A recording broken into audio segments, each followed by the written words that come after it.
Welcome back. Dr. Lance Ferguson, Surgical Director of Commonwealth Eye Surgery and current President of the American College of Eye Surgeons, has recently got a big honor. He's been named to the Premier Surgeon 250 list. That's of the top 250 surgeons across the country in his field. And we're honored to have him with us today to talk about some of the vision surgery options. Thank you so much for being with us. Well, thank you for inviting me, too. We should say congratulations, of course, for that recognition. We know you have a long history here in Lexington of doing eye surgery. What does it mean to be named to that list for you?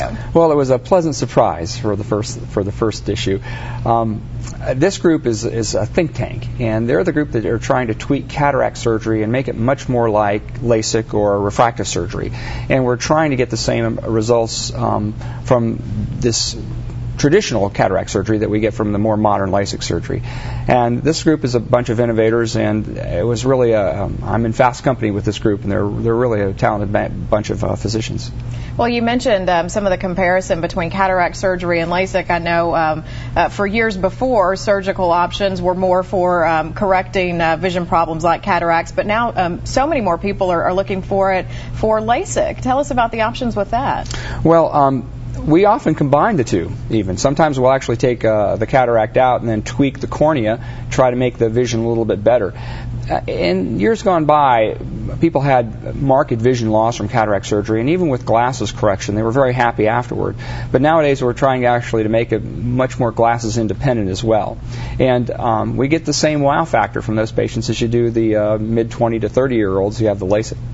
And so many people that have had it done have said, you know, it's life-changing. I'm, of course, one of those people. I can't see my alarm clock without my glasses or contacts, and it really does make a big difference in people's lives when they choose to have it. We've done just had finished 2 grad students. One is down in South Carolina in environmental studies, and another one's actually working in political aspect in Washington, D.C.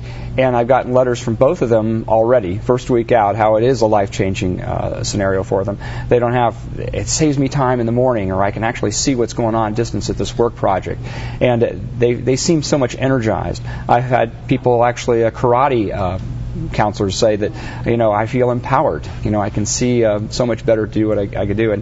And for those of us that have had good vision all our lives, you don't realize how important it is, and you get these kind of feedback from them, and it really puts the shining star on my job, and I really like my job.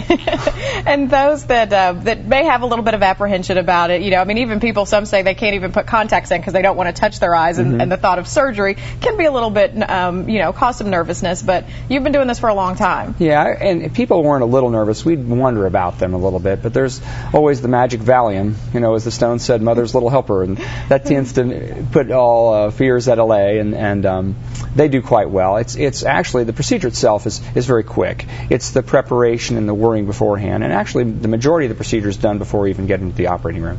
And, of course, obviously being recognized as one of the top 250 surgeons, you have a lot of experience behind your practice there. Actually, we've been here since, it was interesting, we got here in 1984-85, and we've been here ever since. And we've done a lot of surgery from this time. That's all I do is anterior segment surgery. And going through that kind of maturation process has really helped our patients in the long term. Well, you see at the bottom of your screen the contact information, the phone number, and the website if you want to learn more about Commonwealth Eye Surgery.